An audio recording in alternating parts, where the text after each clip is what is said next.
Ahora les voy a compartir la pantalla para ver otro ejercicio y con esto puedan continuar haciendo los deberes.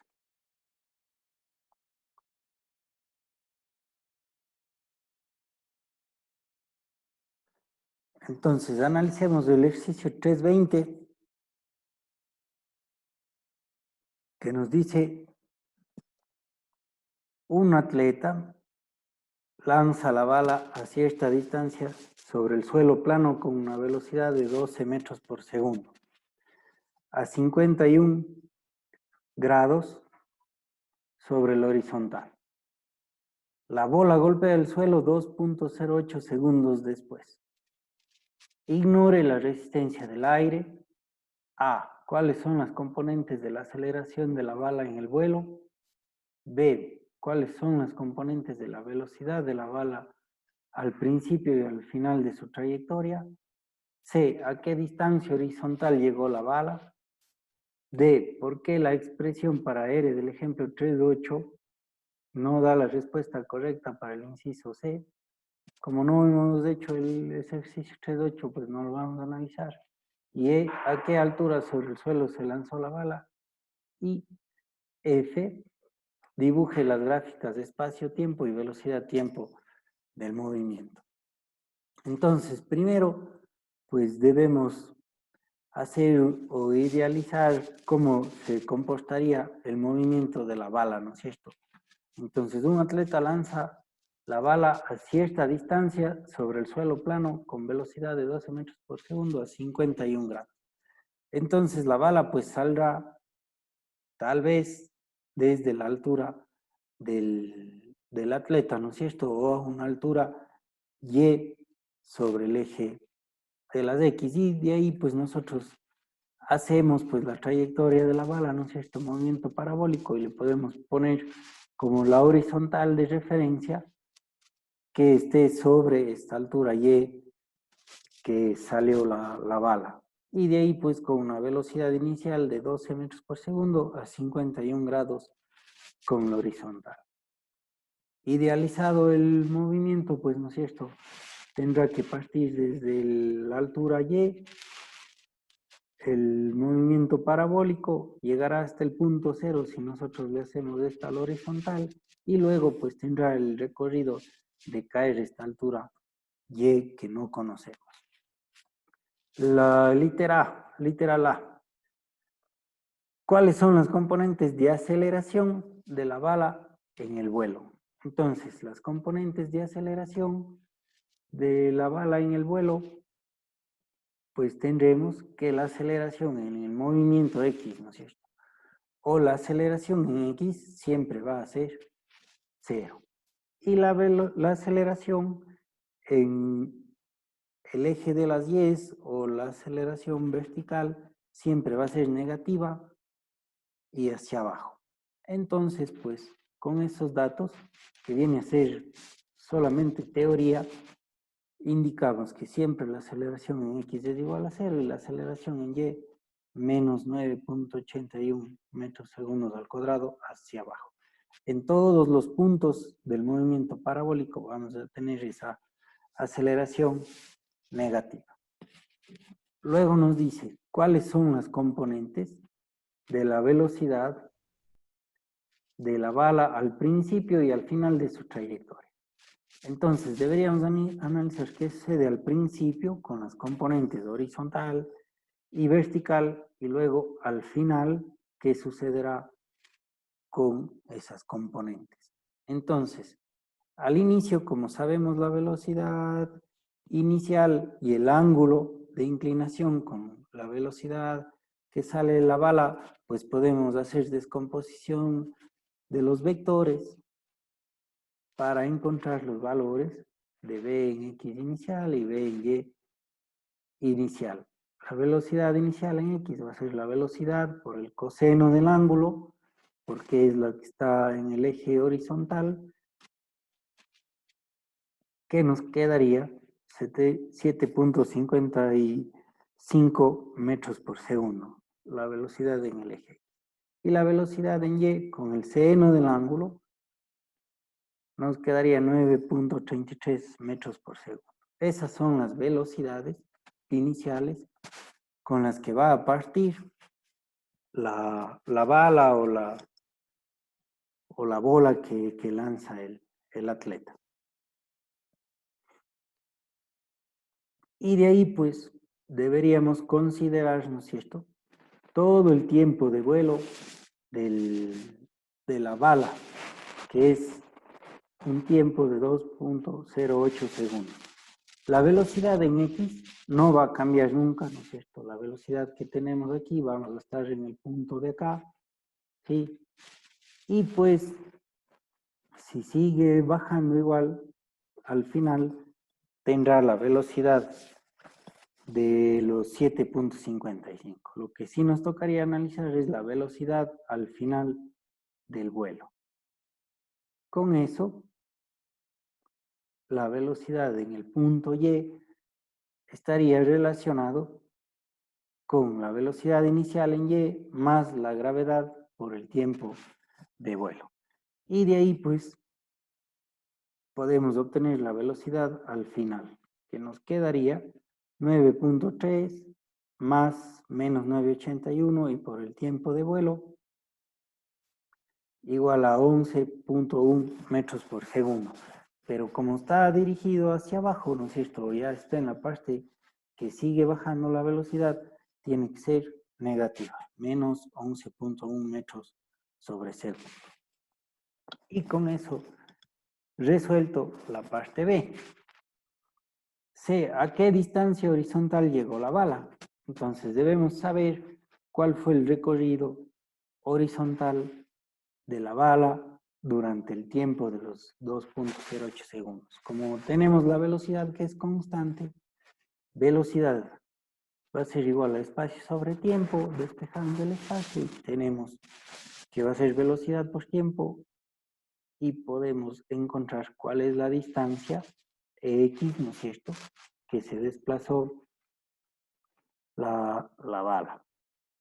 Y de ahí nos quedaría, pues, desde el inicio del movimiento hasta el punto final, ¿no es cierto?, cuál es el valor X de esa distancia, que sería los 7.55 de la velocidad inicial por el tiempo, 2.08 segundos, 15.7 metros la distancia horizontal.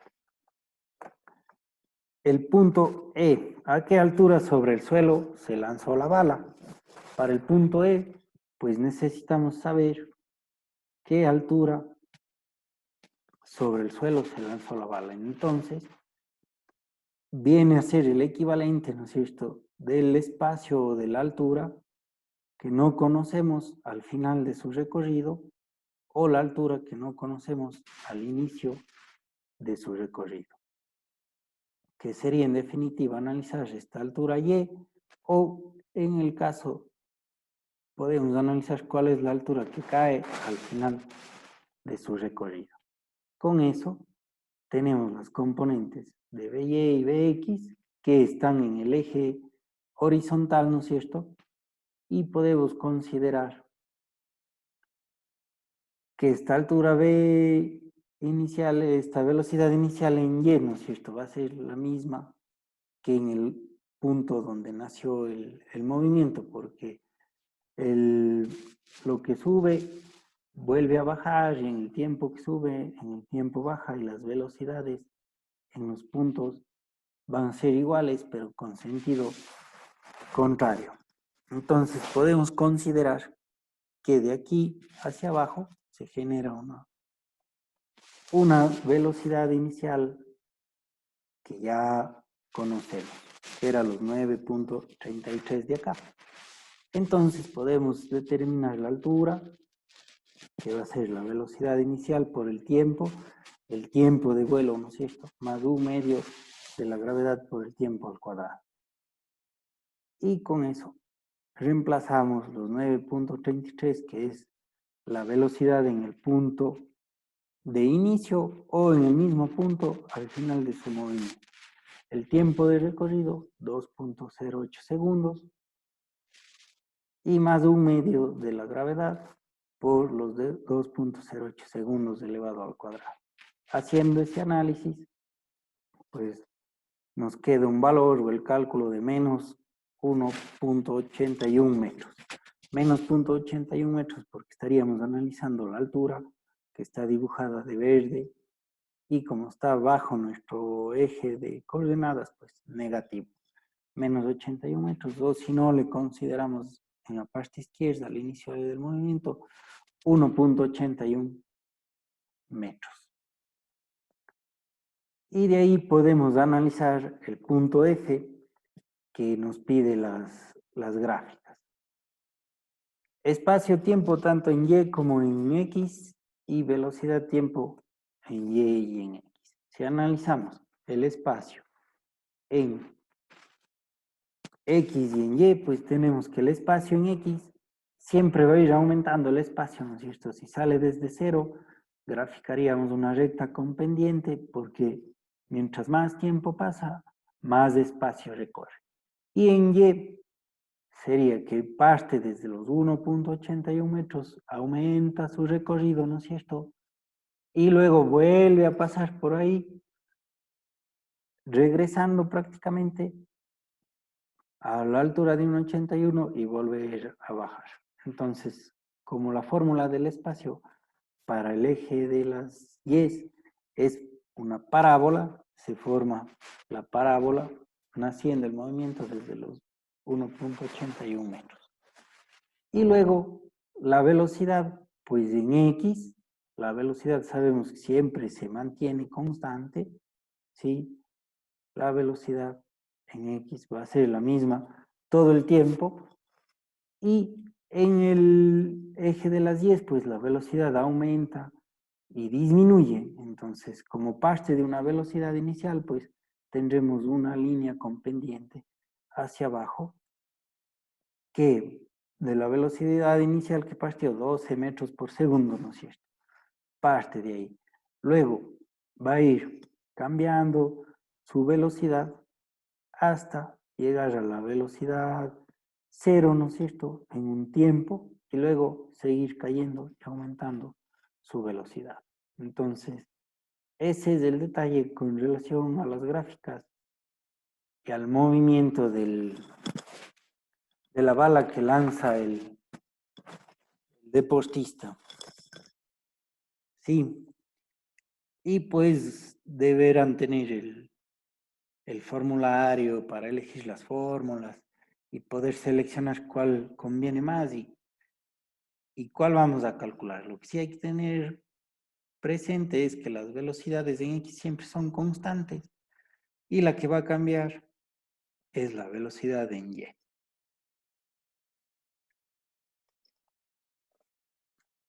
Podemos analizar este otro ejercicio que es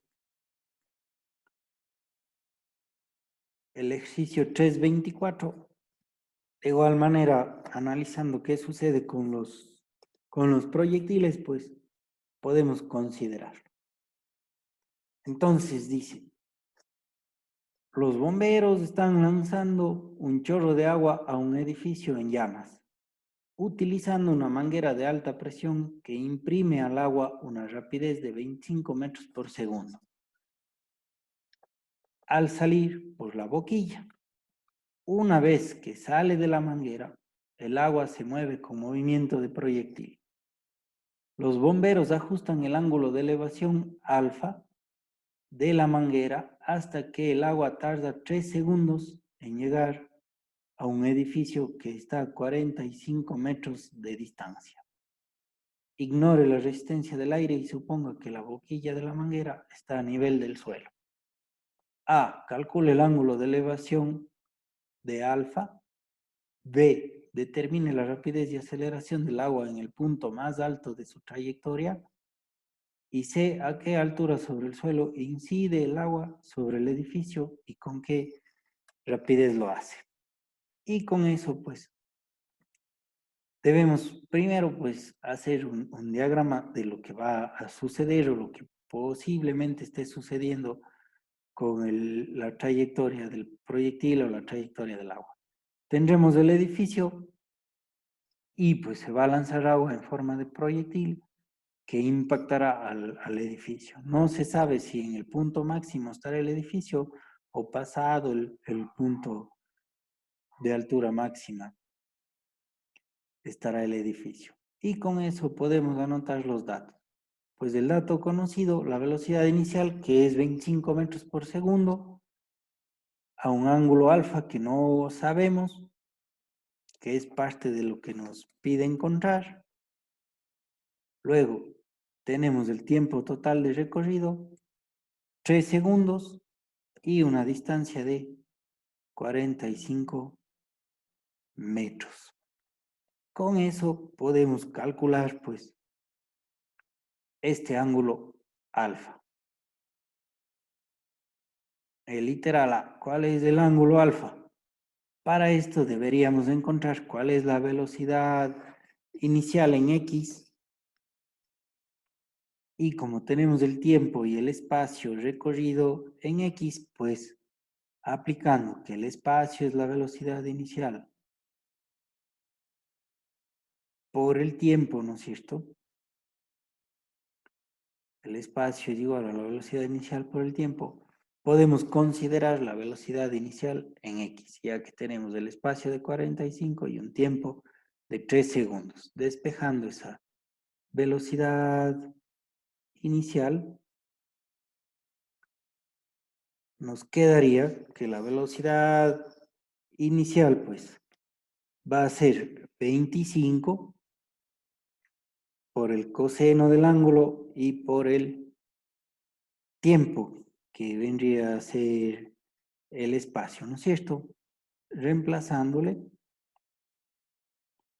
podemos encontrar que alfa va a ser el espacio sobre la velocidad inicial, su coseno inverso. Entonces alfa nos va a quedar igual al coseno a la menos 1 de 45 sobre 3 por 25. Entonces fíjense aquí, el 45 sobre 3 es el espacio sobre tiempo y 25 es la velocidad inicial que ya conocemos. Y con eso tenemos un ángulo de 53.1 grados. Luego nos dice, determine la rapidez y aceleración del agua en el punto más alto de su trayectoria. Pues, analizando el recorrido, ¿no es cierto? La velocidad y la aceleración en la altura máxima, deberíamos analizar. La velocidad en X en la altura máxima se va a mantener, es la misma.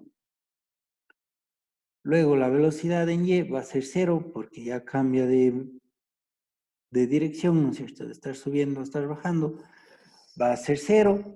La aceleración en Y va a ser menos 9.8 y la aceleración en X, pues 0. No hay cambios de velocidad ahí. Y con eso podemos encontrar la rapidez y aceleración del agua en el punto más alto de su trayectoria. Conocemos que la velocidad en X es igual a la velocidad inicial por el coseno de 53.1, que nos da el valor de 15 metros por segundo. La velocidad inicial en X, que pues nos lleva también a analizar la velocidad inicial en Y, que también es necesario para poder, me parece un poco, para poder analizar el punto C. Y hasta este punto B, pues quedaría las velocidades en X y en Y y la aceleración. Luego podemos analizar el punto C, que nos dice a qué altura sobre el suelo incide el agua sobre el edificio y con qué rapidez lo hace. Para eso, de igual manera, analizamos el diagrama, ¿no es cierto? Y pues tenemos los 45 metros de distancia, el tiempo de recorrido del agua, la velocidad inicial de 25 metros por segundo, el ángulo de inclinación del agua y pues necesitaríamos encontrar esta altura y. Para esto es necesario o debemos encontrar el valor de la velocidad con la que puede llegar. Entonces la velocidad en X, pues ya sabemos y podemos calcular la velocidad en Y para trabajar con ese dato. La velocidad en Y va a ser el valor de BY por el seno del ángulo, que sería los 25 metros por segundo, el seno de 53, y con eso tengo la velocidad inicial en Y.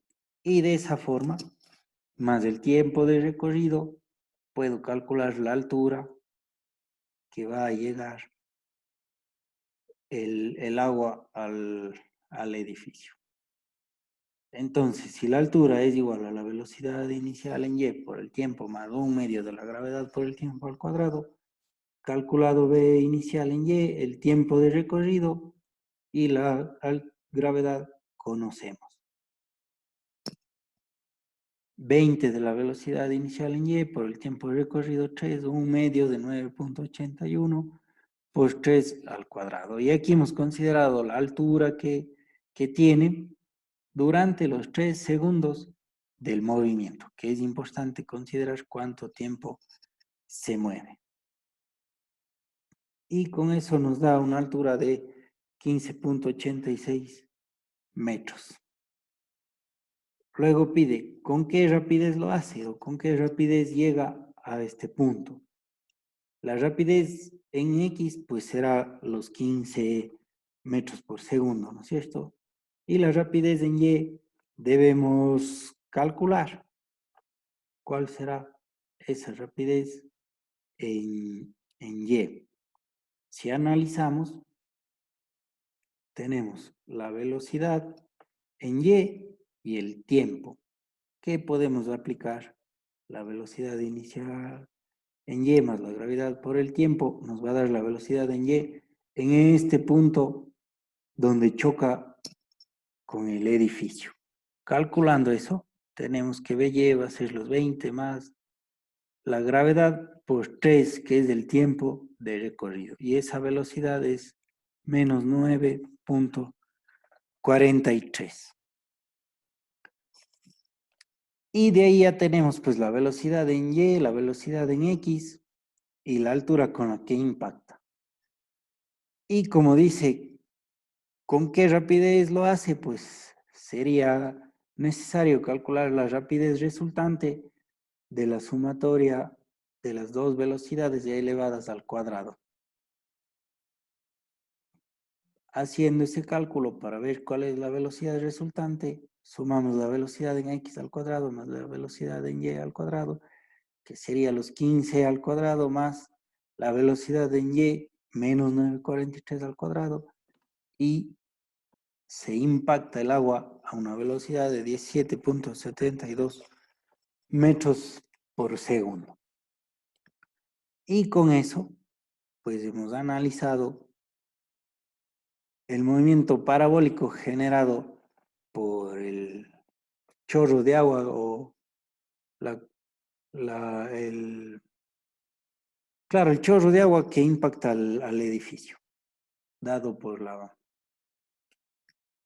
manguera. Si tienen alguna pregunta, me dicen nomás. Profe, yo tengo Sí. una pregunta, no es respecto al problema, sino respecto a los cuestionarios. ¿Hasta cuándo es la fecha en la que acabamos el capítulo, o sea, en la que se van a cerrar todos los cuestionarios? Hoy ya acabamos este capítulo de cinemática.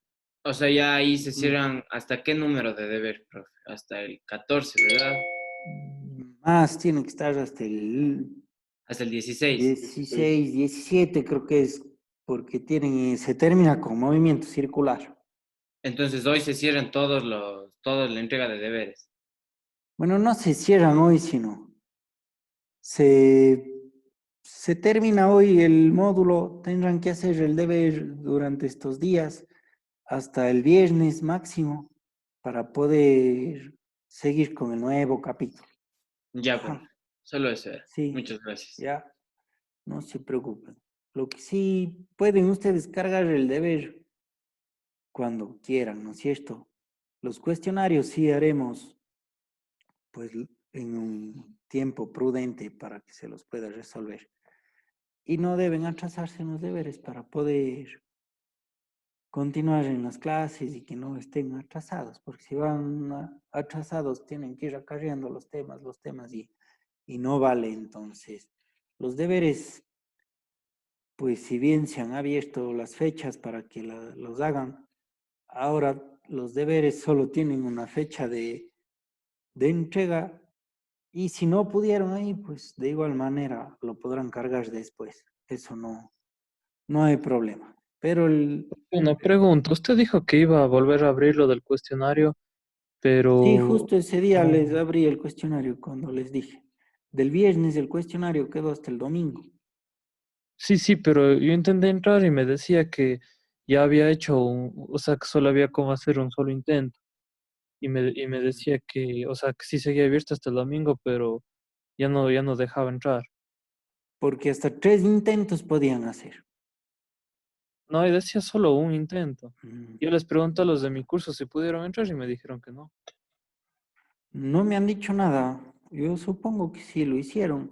Y ahí pues en las notas que están, parece que sí lo han hecho. Pero no hay problema. Les puedo abrir ahora de nuevo el cuestionario para que Claro, o lo sea, hagan no es de hoy. que abra, sino es de que ponga más intentos, porque a mí me salía que estaba abierto, pero que solo se permite un Mm, intento. No sé, tal vez se quedó registrado el primer cuestionario porque luego les puse hasta 3 intentos. Se quedó registrado el primer intento, tal vez. Pero bueno, ahora Aquí les también pongo me pasa más lo mismo, intentos, más profe. intentos. Solo un intento. Sí, porque me parece haber visto que sí han hecho con más intentos. Pero bueno, ahora les abro el cuestionario y les pongo que hagan más intentos. Ujú. Ya, profe, Pero igual gracias. como ya sabemos, ya vimos cómo se resuelve, ¿no es cierto? Ya estaba fácil de hacer. Sí, pero ya les abro igual, no hay problema. Igual todo eso iremos sumando para las notas. Sí, de eso no se preocupe. Bueno, entonces les termino con lo del deber. Los deberes verán, va a estar una fecha de inicio y una fecha de fin. La fecha de fin es una fecha propuesta. Si no cargan esa fecha, pues no hay problema, podrán cargar después del deber. Lo que ahí les va a aparecer es que la fecha de entrega está retrasada, que eso no va a influir en nada, sino más bien es para que ustedes tengan una noción de cuánto estarán retrasados con los deberes.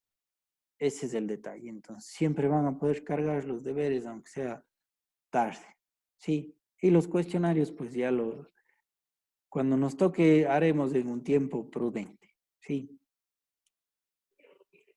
esa es la cosa. ¿Ya?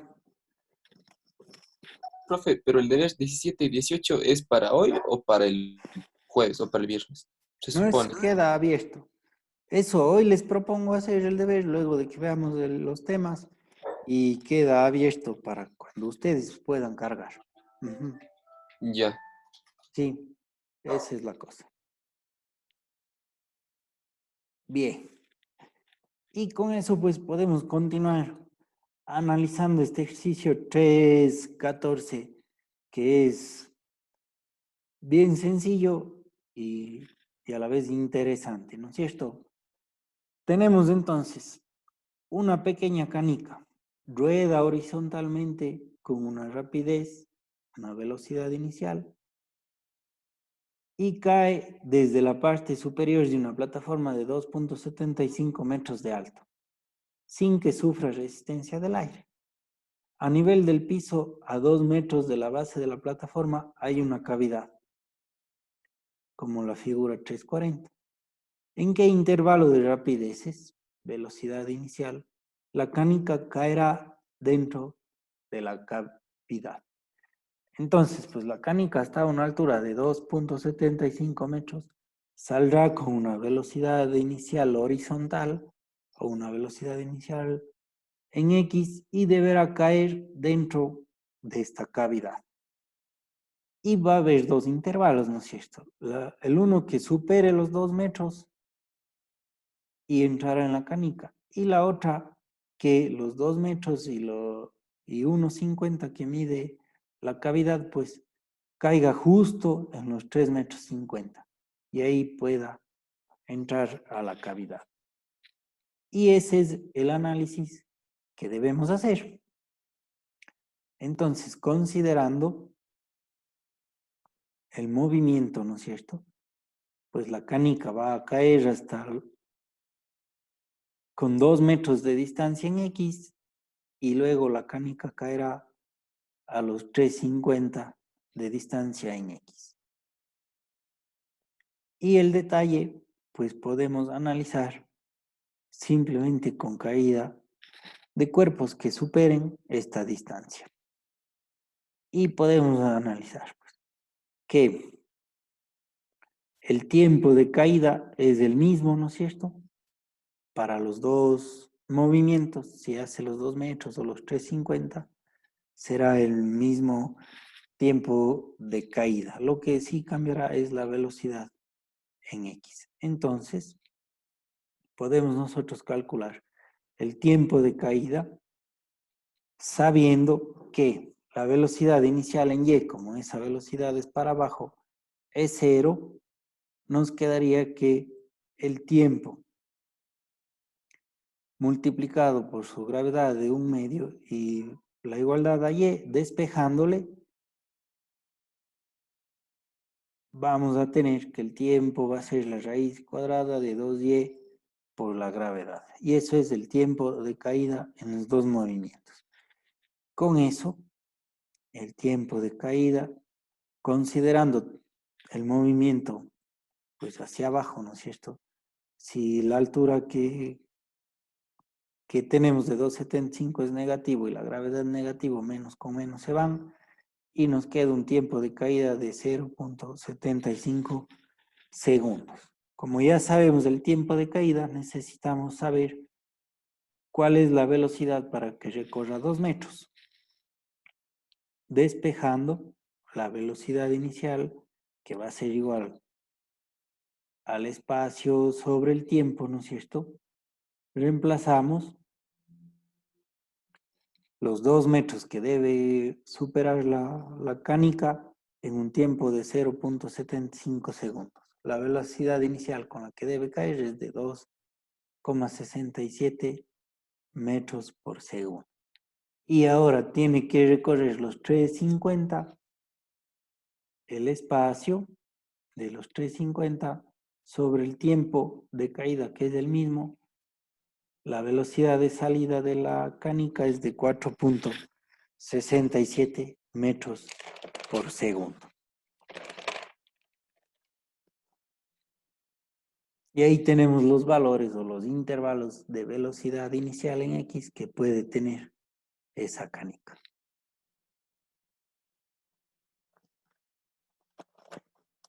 Y ahora veamos un ejercicio que es a la inversa, ¿no es cierto? Que en vez de caer, se lanza. Entonces tenemos el 326. Un cañón situado a 60 metros de la base de un risco vertical de 25 metros de altura. Dispara un obús, o sea, una bala, de 15 kilogramos con un ángulo de 43 grados sobre el horizontal hacia el risco. La masa de la bala, pues no nos interesa todavía, no influye en nuestro movimiento. Debemos encontrar qué velocidad inicial mínima debe tener el obús para librar el borde superior del disco. O sea, con qué velocidad mínima va a alcanzar el borde superior del risco. B, el suelo en la parte superior del risco es plano, con una altura constante de 25 metros sobre el cañón. En las condiciones del inciso A, ¿qué distancia del borde del risco cae el obús? Y con eso podemos analizar el movimiento que nos indica el cañón y el obús. Entonces tenemos el risco de 25 metros de alto, el cañón se ubica a unos 60 metros de distancia desde la parte baja del risco, y de ahí, pues a un ángulo de 43 grados, se va a lanzar el obús. Entonces la trayectoria que debe hacer el obús o la bala, pues, ¿no es cierto?, una trayectoria parabólica para superar los 25 metros. Y con eso podemos encontrar al inicio las velocidades en X y en Y que están relacionadas con el coseno y el seno del ángulo, y pues deberíamos generar un sistema de ecuaciones con dos incógnitas, porque solo tenemos datos de altura y la inclinación.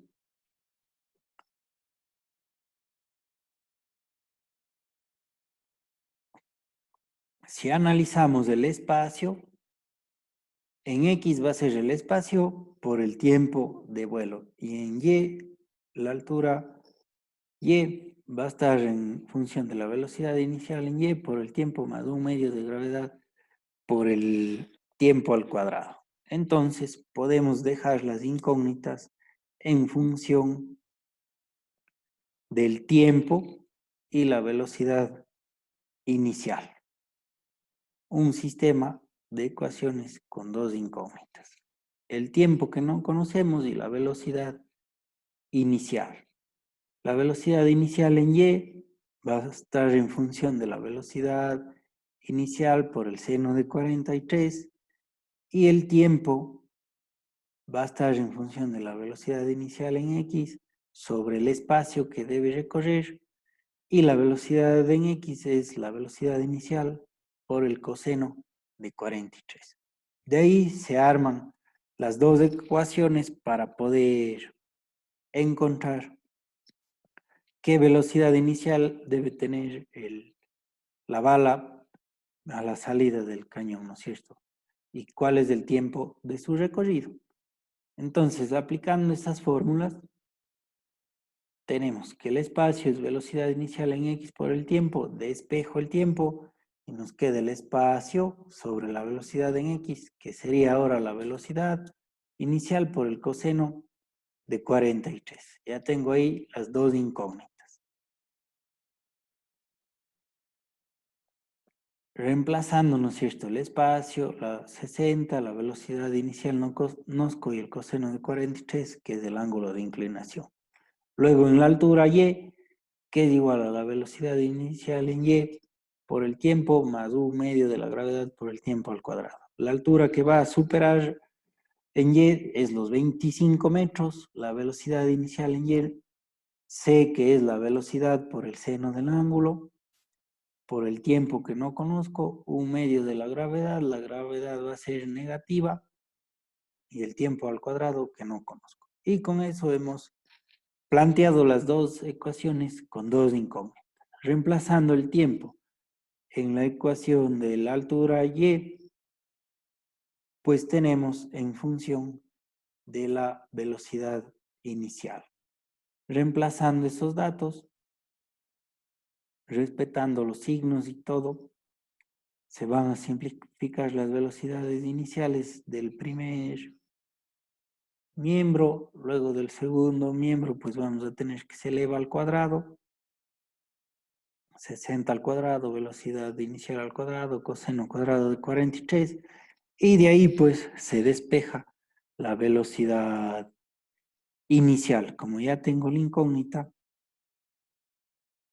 la velocidad inicial es de 32.66 metros por segundo. Como conocemos ya la velocidad inicial, reemplazamos en el tiempo 60 sobre 32 por 60 y 32.66 por el coseno de 43, y nos daría el tiempo.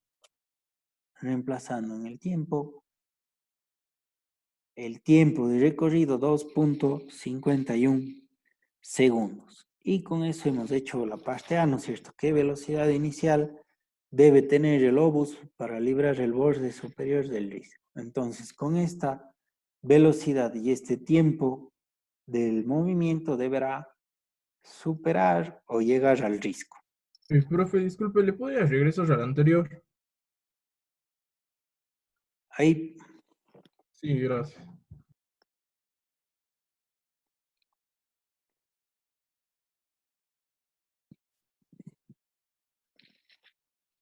bueno, aquí el cálculo este de despejar la velocidad inicial, pues ya no le entré en mucho detalle porque ya está fácil resolver.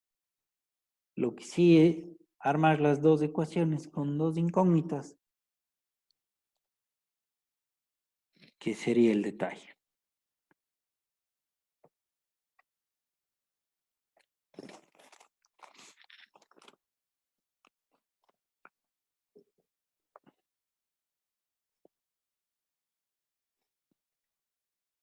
Sí, puedo pasar.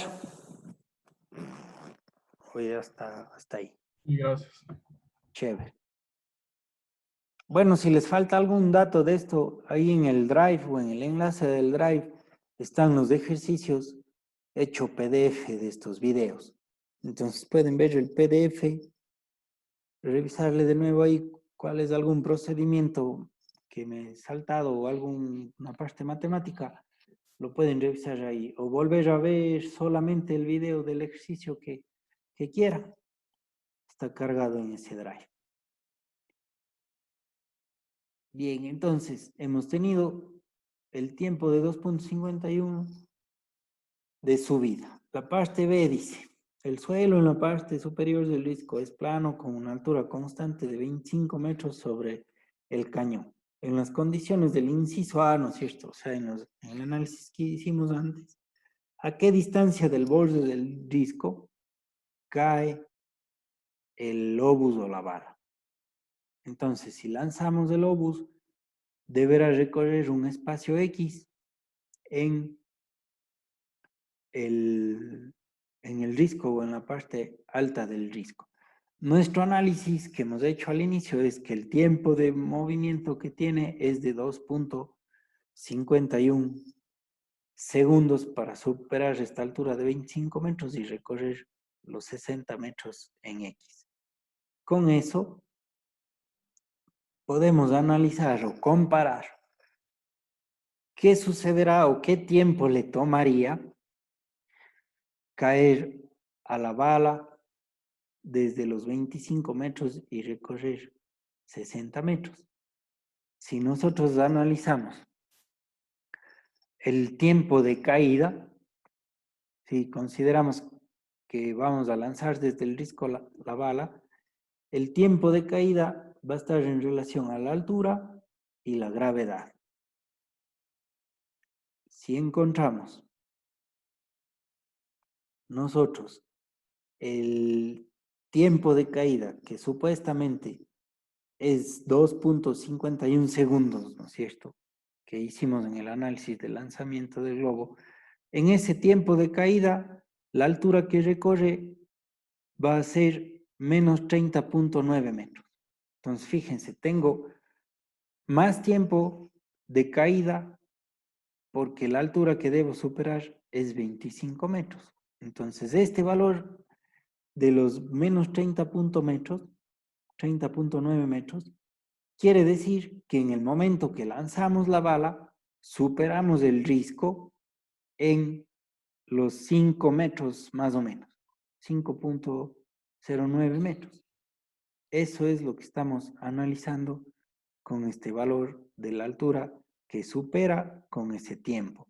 Entonces sabemos que va a sobrepasar el risco a 30.9 metros. Y si pasa el risco, pues obviamente va a tener que recorrer un espacio X en la parte plana del risco. Y de ahí pues podemos hacer varios análisis, ¿no es cierto? Podemos considerar que el tiempo de bajada deberá ser igual al tiempo de subida. Pues podemos analizar el tiempo de bajada para recorrer los 25 metros, que nos quedaría menos 25 metros, 1/2 de la gravedad negativa por el tiempo al cuadrado. Calculo el tiempo al cuadrado y pues tenemos un valor de caída de 2.26 segundos. Entonces, si nosotros sabemos que el tiempo de subida es igual al tiempo de bajada, o el tiempo de bajada es igual al tiempo de subida, teóricamente en el ejercicio, pues consideramos que en el movimiento de subida hay un exceso de tiempo, ¿no es cierto? Que sería la resta de los dos. De los 2.51 segundos menos los 2.26 segundos, tenemos que la variación del tiempo en la subida es de 0.25 segundos. Entonces, si sé que ese es el movimiento que está generando mayor trayectoria de la bala con 0.25 segundos y la velocidad inicial, podemos calcular el movimiento en X. De ahí, pues, sabemos que la variación de altura va a ser los 5.9 metros que sobrepasa. Puedo calcular el espacio de recorrido en X, que sería la velocidad en X, por el tiempo. La velocidad en X ya sabemos que sería los 32.66 metros por segundo que calculamos por el coseno de 43, ¿sí? Que sería el ángulo, que bueno, pues la velocidad en X no va a cambiar.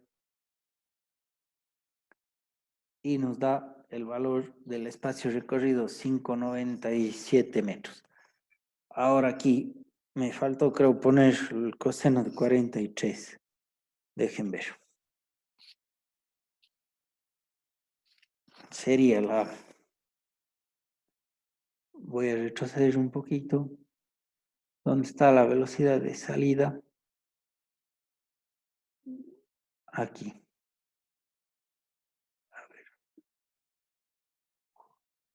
Ya, esta velocidad de salida es de 32.66 metros, ¿no es cierto? La velocidad inicial de salida. Listo. ¿Qué es la velocidad con que sale acá? Entonces, la velocidad en X, que es lo que quiero representar, velocidad en X por el tiempo, sería los 32.66 por el coseno de 43 grados.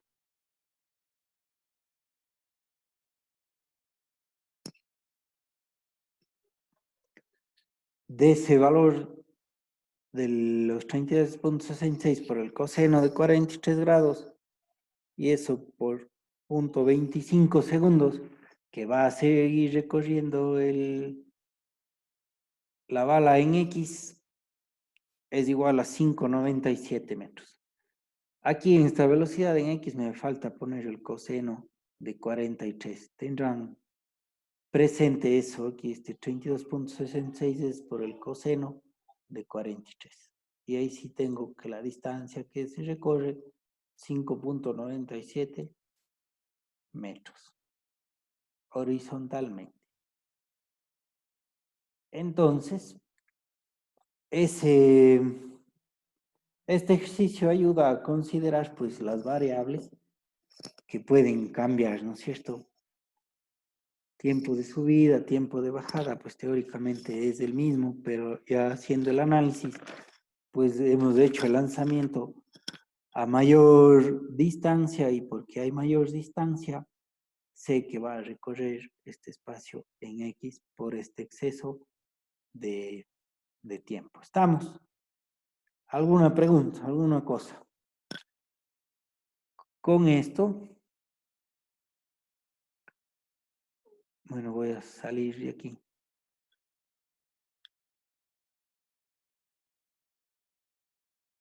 Con esto pues el movimiento de proyectiles queda resuelto y es fácil. Déjenme ver, les voy a compartir ahora la pantalla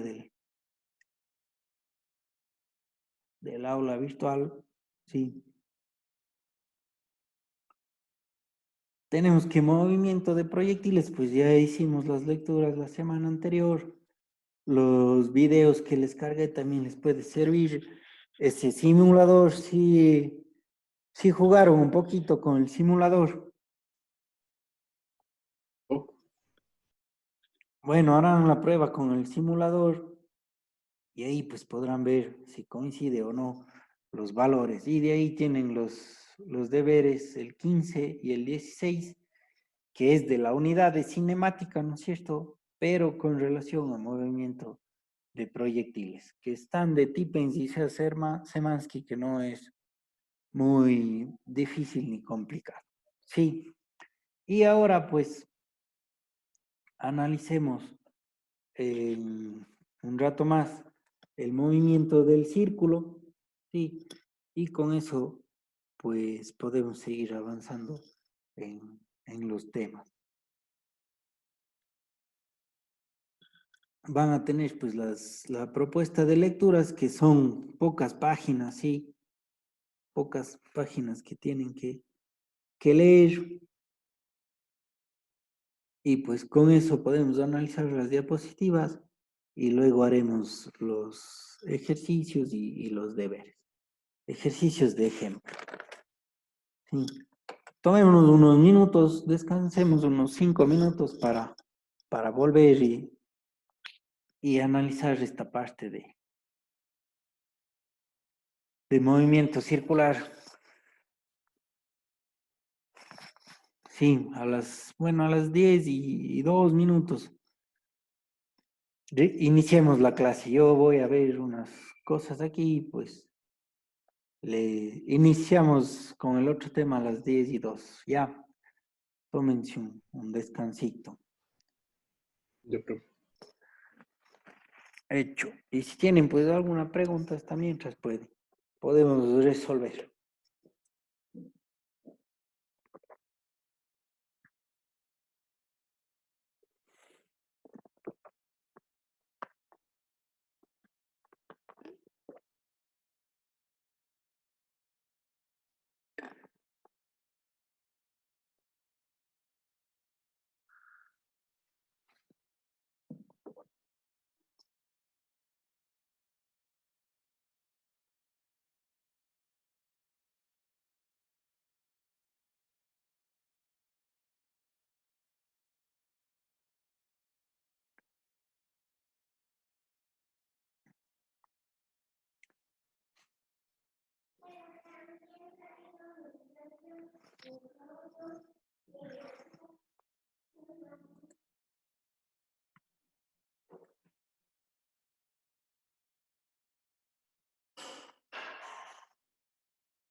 Bueno, ya les está abierto el cuestionario, que hagan hasta hoy, hasta las 11:59 de la noche. Ahí les puse 2 intentos y pues creo que ahí sí ya van a poder hacer o contestar bien, como hablamos del viernes, las correcciones que ahí se hicieron. Estamos, y los deberes también pues ya lo cargarán cuando ustedes lo crean conveniente, y ahí sí no tienen apuro de hacer. Lo que sí harán, porque vamos avanzando los temas y no vale que se atrase. Y al final, pues, el atraso, la misma aula virtual va a avisar que están los deberes atrasados. Bueno, con eso veamos este nuevo capítulo que es también interesante. Bueno, no nuevo capítulo, un nuevo tema del capítulo de cinemática, que es el movimiento en un círculo o el movimiento circular. Parte del capítulo 3. Consideraciones a tomar en cuenta. Si nosotros pues cogemos una piedra, ¿no es cierto? Y le amarramos a un hilo, a una piola, o le ponemos un peso al final de una piola y empezamos a girar, vamos a generar un movimiento circular. En este caso, ese movimiento circular tiene un sentido de giro antihorario. Como la chica está haciendo girar la piedra con su piola, pues ese movimiento se genera antihorario. Entonces, para que se dé este movimiento circular, la piedra pues va a tener una velocidad v, que es una velocidad tangencial al movimiento, o que está en el punto de tangencia del círculo. Y así en todos sus puntos existe una velocidad tangencial. Pero ¿qué le hace a la piedra que gira en forma de círculos?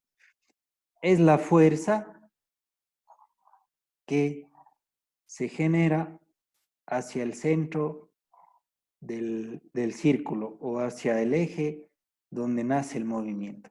Esta es una fuerza, pues, por la tensión de la piola o de la cuerda que está jalando hacia adentro, pero también se genera una aceleración centrípeta hacia el interior del círculo o hacia el centro del círculo. Entonces, esta aceleración centrípeta y esta fuerza en X que atraen la piedra o la esfera hacia el centro permiten que gire en sentido antihorario y de forma circular.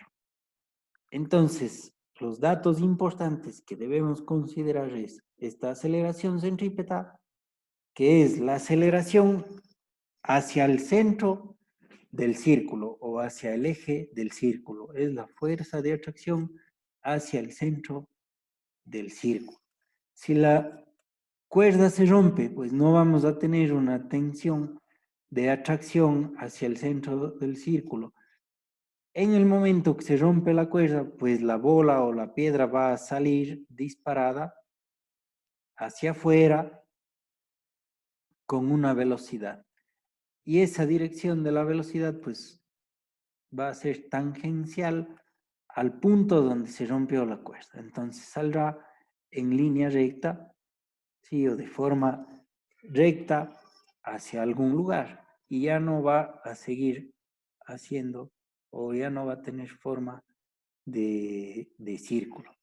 Entonces, importante considerar que la tensión hacia adentro que el cordel ejerce sobre la piedra hace que ésta se mueva en una trayectoria circular. Ese es un punto importante. Y ahí pues se produce también esta aceleración centrípeta que está dirigida hacia el centro del círculo. Si el cordel se rompe, la piedra sale volando en dirección tangencial al círculo.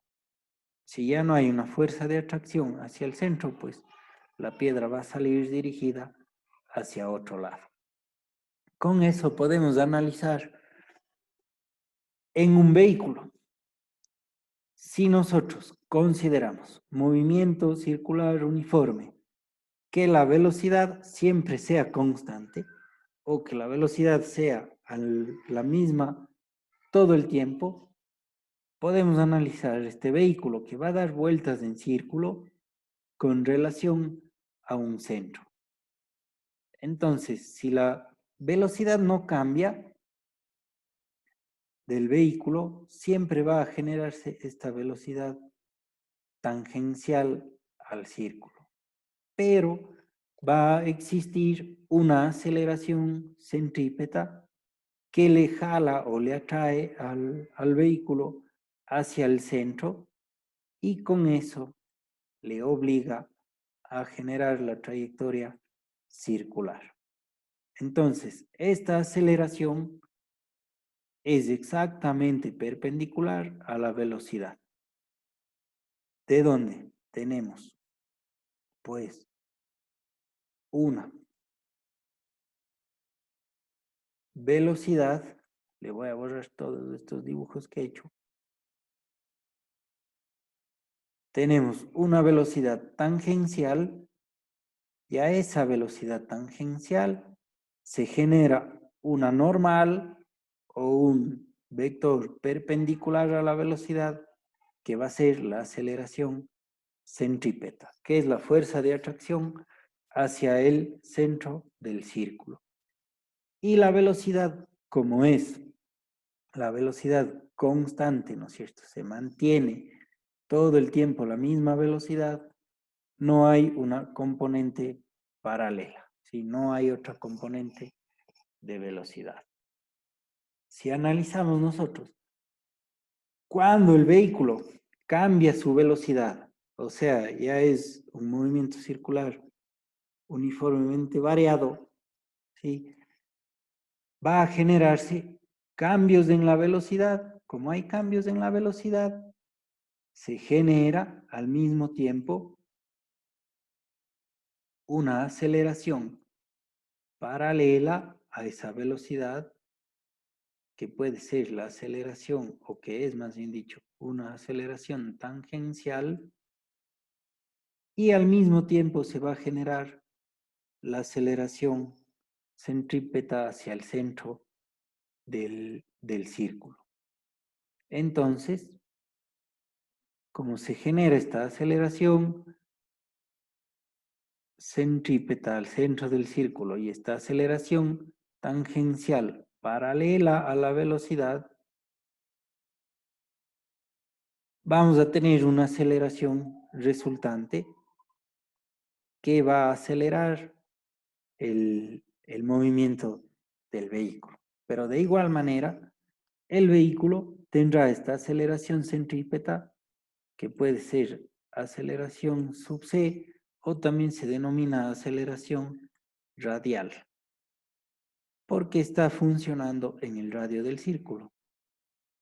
Como tenemos esa aceleración, pues se genera la forma del círculo en el movimiento. Como hay una velocidad tangencial, va a moverse el vehículo, y como hay una aceleración tangencial paralela a la velocidad, puede cambiar la rapidez del auto. Entonces, el automóvil aumenta su rapidez en una trayectoria circular cuando hay un componente de aceleración paralela a la velocidad. Y también, si quiere seguir el movimiento del círculo o el movimiento circular, tiene que haber la componente normal a esa aceleración o una aceleración perpendicular a la velocidad, que cambiará la dirección del auto o que mantiene el movimiento circular. ¿Estamos? Y podemos analizar el caso contrario, que disminuya la velocidad. Entonces, tenemos una velocidad tangencial, siempre la velocidad es tangencial al círculo, ¿no es cierto? Luego, pues, como va a disminuir el auto, su velocidad, va a haber una aceleración contraria a esa velocidad, que de igual manera es una aceleración tangencial, y también va a existir la aceleración radial o la aceleración centrípeta hacia el centro del círculo. De esos dos vectores se va a generar una componente de la aceleración o la resultante de aceleración. Entonces, el automóvil disminuye su rapidez en una trayectoria circular. Se va a generar una componente de aceleración perpendicular a la velocidad para que tengamos un movimiento circular y una componente de aceleración paralela a la velocidad que va a cambiar la velocidad del auto. Como esta aceleración tangencial es contraria a la velocidad, pues tenemos que va a disminuir su velocidad. ¿Estamos? Entonces necesitamos solo saber o analizar la componente de velocidad que es tangente, aceleración radial o centrípeta, que es la que jala hacia el centro del círculo, y la aceleración tangencial. Si la velocidad no cambia o se mantiene uniforme, ¿no es cierto? Si la velocidad es la misma todo el tiempo, la aceleración es cero, ¿no es cierto? La aceleración es cero si esta velocidad no cambia, por lo tanto la aceleración tangencial también es cero. Pero como sigue dando vueltas o sigue en el movimiento circular, siempre va a haber la aceleración centrípeta o la aceleración radial. Y ahí formamos el movimiento circular. ¿Tienen alguna pregunta?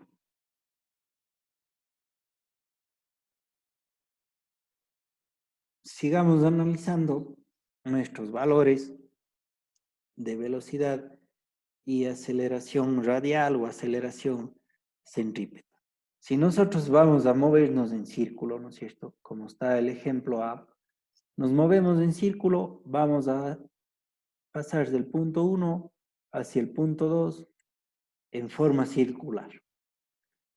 Y ahí pues vamos a tener una velocidad tangencial en el punto 1 y una velocidad tangencial en el punto 2.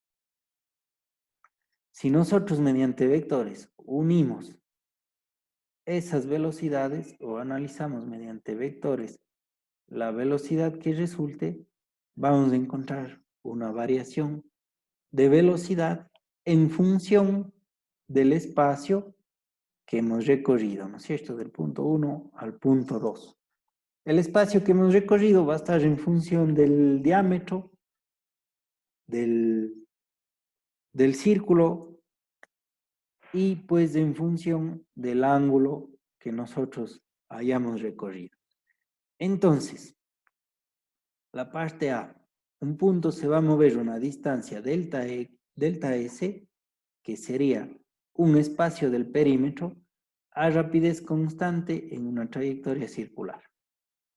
Luego, como nos movimos ese espacio, podemos analizar una variación de velocidad que se daría de la velocidad 1 a la velocidad 2 en ese ángulo de desplazamiento. Entonces, el cambio correspondiente en velocidad y aceleración media genera esta variación de velocidad. Como los ángulos o los triángulos son semejantes, ¿no es cierto? Este ángulo teta con este ángulo teta de acá va a ser el mismo. Recorremos un espacio en el perímetro que va a estar generando su cambio de velocidad. Y con eso podemos nosotros determinar la aceleración en ese punto, que es el punto C. Si tenemos una velocidad tangente en el punto, luego se genera una aceleración radial o una aceleración centrípeta, en función de su radio o el radio de giro del círculo, tenemos que la aceleración radial o la aceleración centrípeta es igual a la velocidad al cuadrado sobre el radio. Eso cuando no hay cambios de velocidad en la trayectoria.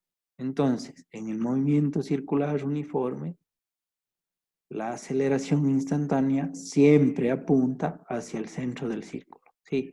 Siempre vamos a tener esta aceleración radial hacia el centro del círculo. Y con eso, la primera fórmula que se basa en el espacio recorrido en el círculo, ¿no es cierto? O este espacio de perímetro basado en un ángulo que nos daría la aceleración radial. Velocidad al cuadrado sobre el radio. Estamos, y esa es la primera fórmula que deben considerar. Y pues, si analizamos en todos los puntos del círculo, fíjense, la aceleración radial siempre va al círculo, todas nos llevan al círculo, al centro del círculo, y pues cada una de ellas tiene su componente de velocidad, que es la normal o su componente perpendicular con la velocidad. Entonces, la aceleración va a tener una magnitud constante, ¿sí? Pero puede tener una dirección variable, ¿no es cierto? Pero la fuerza o la atracción que tenemos es hacia el centro del círculo. Y la velocidad y la aceleración siempre serán perpendiculares. Esto considerando a la aceleración radial o la aceleración centrípeta, que es lo mismo. La fuerza centrípeta es la que nos lleva al centro del círculo y pues después veremos la aceleración centrífuga o la aceleración o la fuerza centrífuga, que es la que lleva hacia afuera del círculo. ¿Sí? Nosotros solo analizaremos pues la aceleración centrípeta hacia el centro del círculo. La centrífuga es hacia afuera del círculo, que lo veremos después. Y con eso podemos analizar otros datos importantes, que son el periodo y la frecuencia. El periodo denominado T mayúscula y la frecuencia F minúscula. ¿En dónde? El periodo es el tiempo en que se recorre una vuelta o tiempo en el que se realiza una revolución, una vuelta al círculo. Si analizamos este círculo que va a tener un radio, ¿no es cierto? Su movimiento en sentido antihorario va a generarse también su velocidad y su perpendicular, que sería hacia el centro del círculo, la aceleración centrípeta. Para que genere una vuelta, necesitamos saber que una vuelta se da en qué tiempo. Ese es el periodo. Y pues una vuelta en un tiempo tiene que ser la unidad en segundos, pues, ¿no es cierto? Segundos.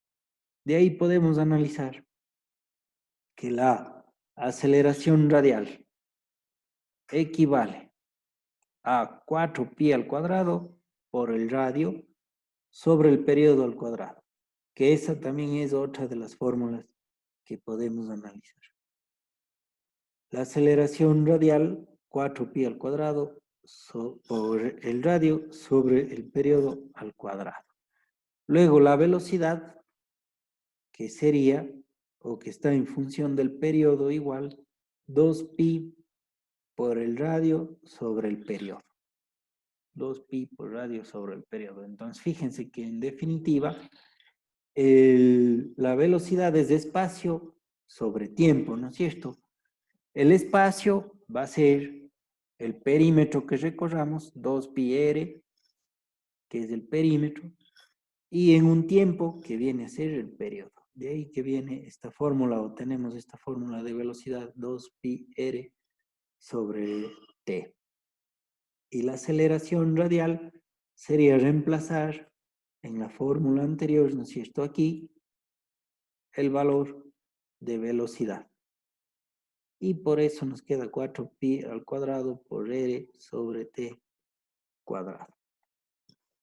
Ese es el detalle del periodo. Y la frecuencia es con qué rapidez se realizan las vueltas, o cuál es la rapidez rotacional. Frecuencia, F minúscula, es la rapidez rotacional. ¿Cuántas vueltas por unidad de tiempo generamos? ¿O cuántas vueltas por unidad de tiempo nos damos? Esas unidades son revoluciones por minuto, radianes por segundo y revoluciones por segundo. La frecuencia es 1 sobre el periodo, que es recíproca al periodo, ¿no es cierto? O es la inversa del periodo, 1 sobre el periodo. Y la velocidad, pues basado en la frecuencia, sería 2pi por la frecuencia y por el radio. 2pi por la frecuencia y por el radio. ¿Estamos? Preguntas.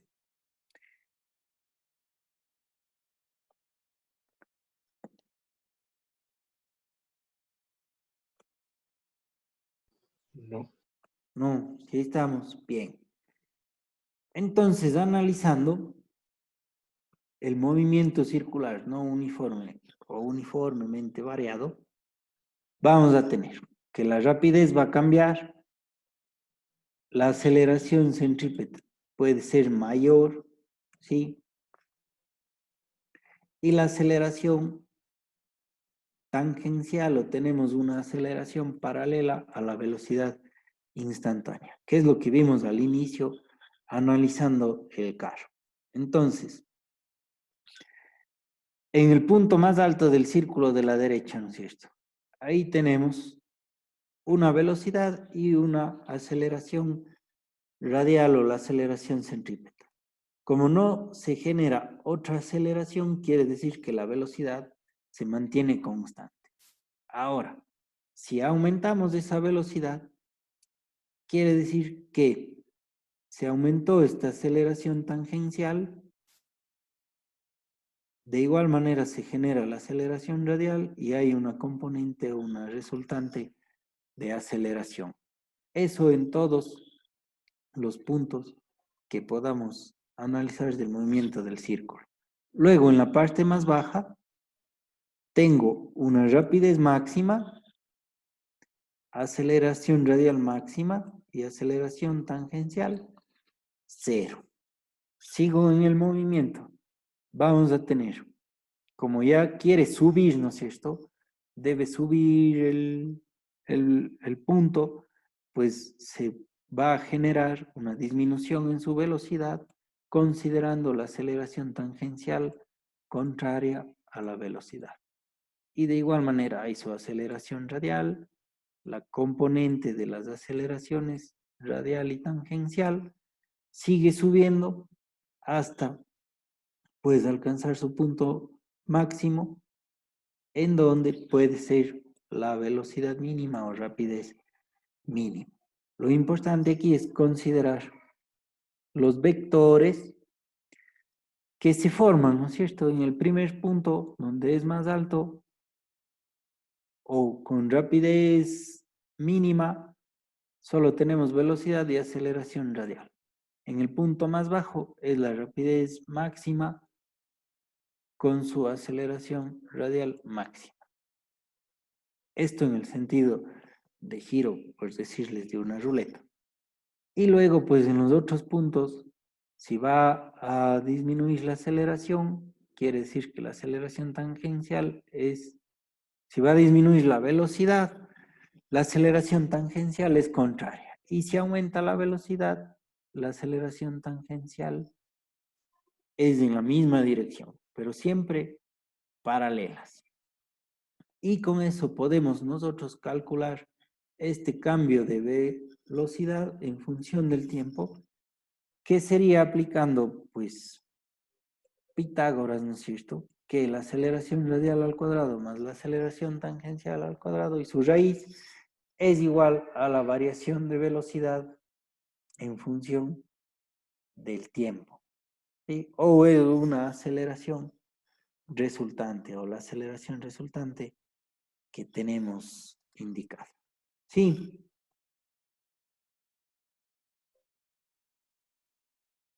Y de ahí pues podemos hacer unos ejemplos de ejercicios para poder considerar el...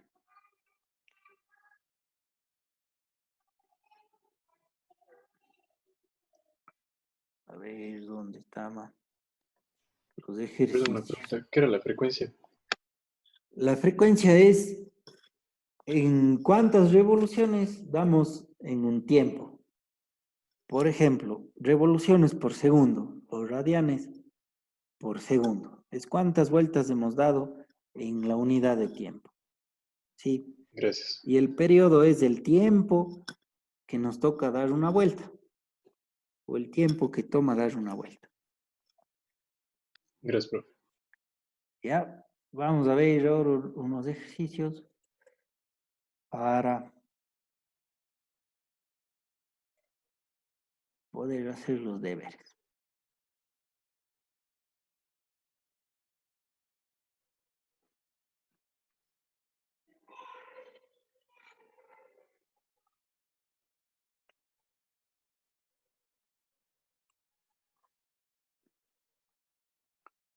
Bien, ahí sí están con el video, ¿no es cierto? Sí. Chévere. Entonces, el movimiento circular, si consideramos que la velocidad no cambia, solo va a cambiar la dirección. Tenemos el círculo con su centro, consideramos que se genera una velocidad tangencial y hacia el centro la aceleración radial o la aceleración centrípeta. ¿Qué va a generar? Pues en este caso, si la velocidad está hacia arriba, un movimiento antihorario del punto. Luego podemos considerar de igual manera el círculo con su velocidad que en todos los puntos, ¿sí? Con cambios de velocidad, siempre va a ser la velocidad tangente y la aceleración radial perpendicular a esa velocidad y dirigida hacia el centro del círculo. Esto es como resumen para poder considerar los cálculos. Entonces, la aceleración radial está en función de la velocidad al cuadrado sobre el radio, que es igual la aceleración centrípeta. Se dirige hacia el centro del círculo. El periodo es cuánto tiempo nos toma dar una vuelta, tiempo en darse una vuelta.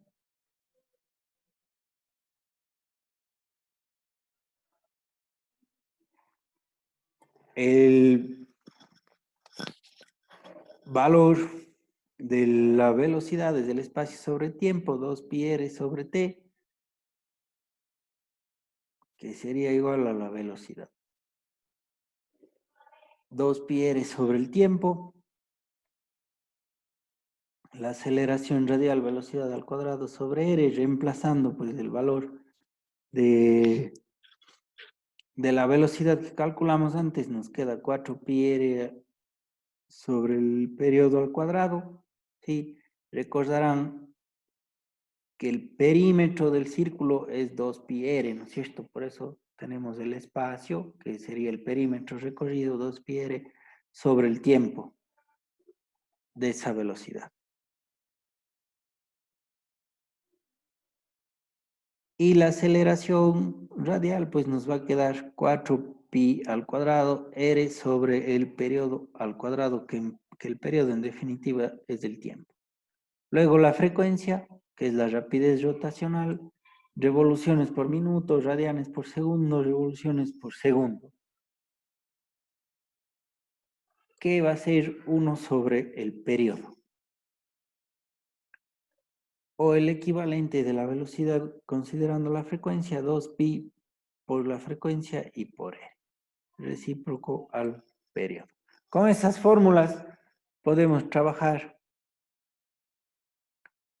para hacer cálculos en el movimiento circular. Luego podemos analizar el movimiento circular no uniforme, que de igual manera forma su velocidad tangencial, su aceleración radial.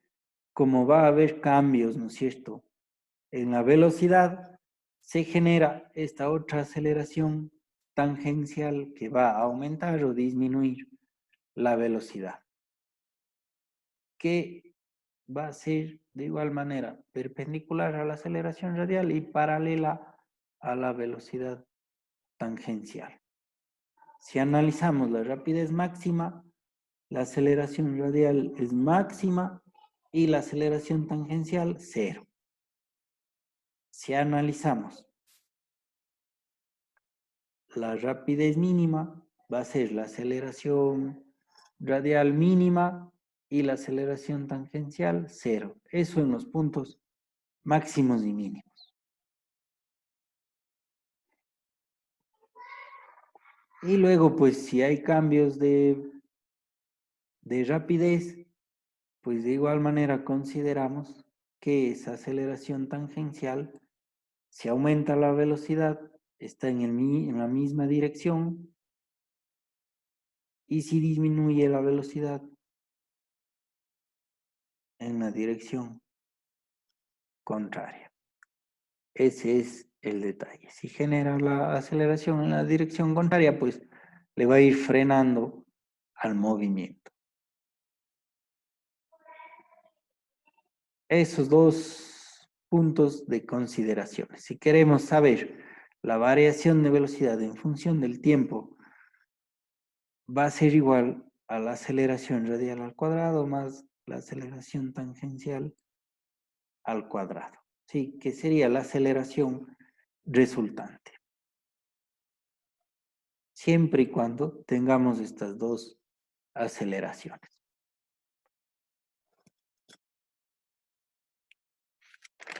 Y con eso, hagamos unos ejercicios. Tenemos que, el 328. Imagine que en su primer día de trabajo para un fabricante de electrodomésticos, le piden que averigüe qué hacerle al periodo de rotación de una lavadora para triplicar la aceleración centrípeta, y usted impresiona a su jefe contestando inmediatamente. ¿Qué le contestaría? Entonces dice que debemos hacer cambios al periodo para triplicar la aceleración centrípeta.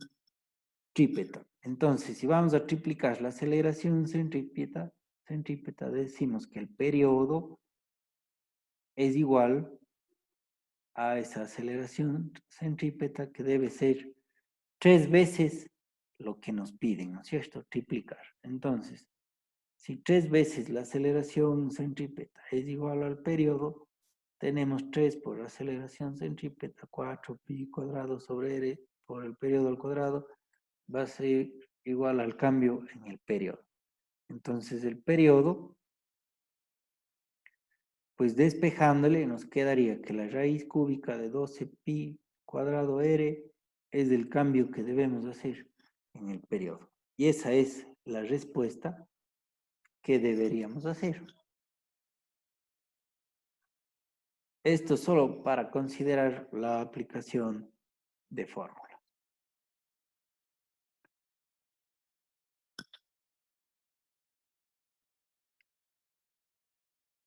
Luego analicemos el 332. El radio de la órbita terrestre alrededor del Sol, suponiendo que fuera circular, ¿no es cierto?, es de 1.5 por 10 a la 8 kilómetros. Y la Tierra la recorre en 365 días. A. Calcule la magnitud de la velocidad orbital de la Tierra en metros por segundo. O sea, ¿con qué velocidad gira la Tierra? B. Calcule la aceleración radial de la Tierra hacia el Sol en metros por segundo al cuadrado.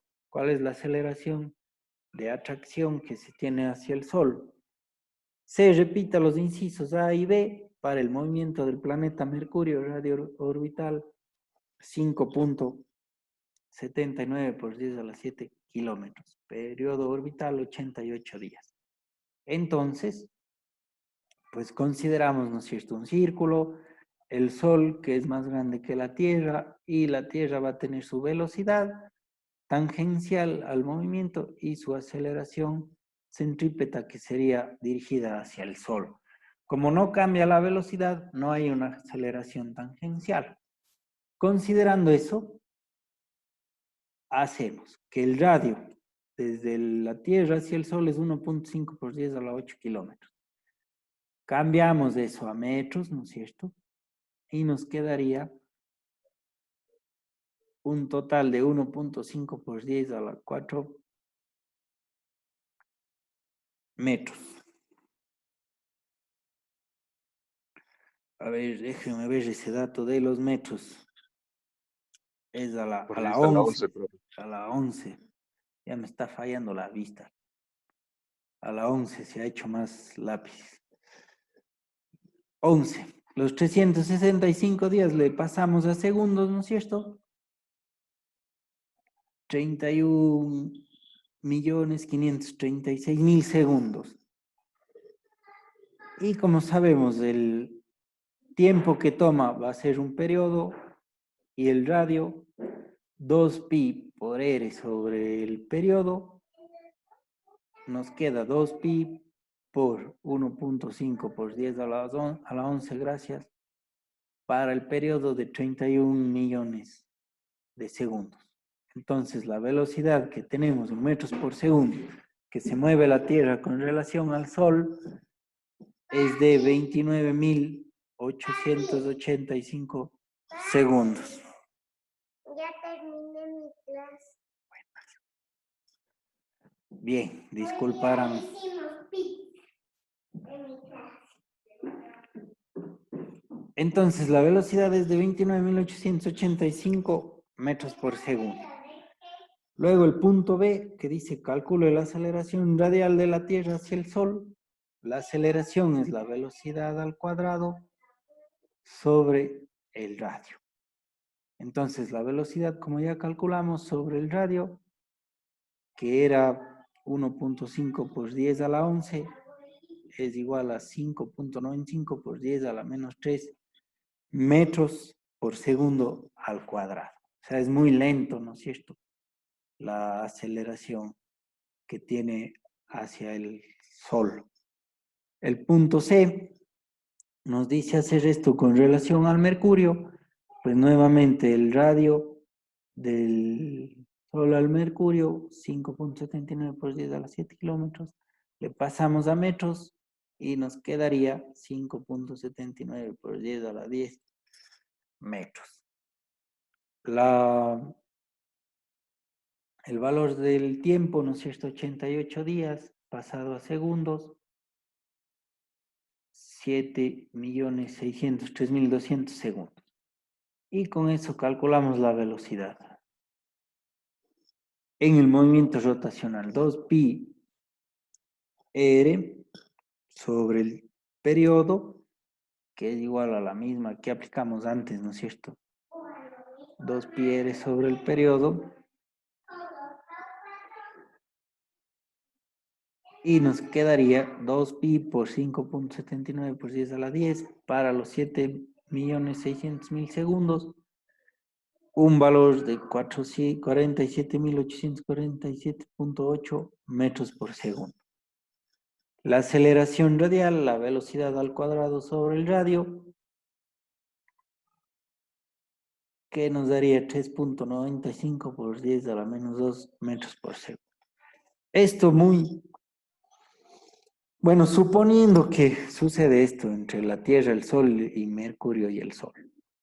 Y lo que analizamos pues realmente es la gráfica del movimiento que se genera.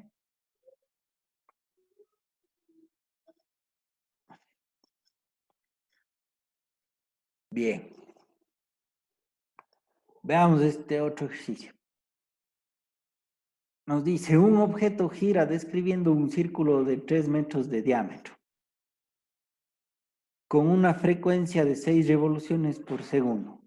¿Cuál es el periodo de la revolución, la rapidez lineal y la aceleración centrípeta? De igual manera, haciendo un análisis del movimiento, ¿no es cierto? Tengo que un objeto va a girar haciendo un círculo de 3 metros de diámetro, o sea, un radio de 1.5 metros. De eso, sacamos que la frecuencia son 6 revoluciones por segundo. Calcular el periodo de revolución. El periodo va a ser 1 sobre la frecuencia. La velocidad, que estaría en función del periodo o la frecuencia, si quieren, y la aceleración en función de la velocidad. Entonces, la frecuencia 1 sobre el periodo, despejamos el periodo, va a ser 1 sobre frecuencia, que sería 1 para 6, la frecuencia igual, o el periodo, perdón, 0.1667 segundos. Ese es el tiempo que le toma en dar una vuelta. Luego la velocidad, que es 2pi r sobre el tiempo, o el periodo, ¿no es cierto? Y reemplazando pues 2pi por 1,5 para 0.1667, nos queda que la velocidad que realiza es de 56.44 metros por segundo. La aceleración, velocidad al cuadrado sobre el radio, igual a 56.44 al cuadrado sobre 1.5. Y eso nos da una aceleración de 2049.1 metros por segundo al cuadrado, que sería la aceleración hacia el centro del círculo. Bueno, ¿tienen alguna pregunta hasta ahí?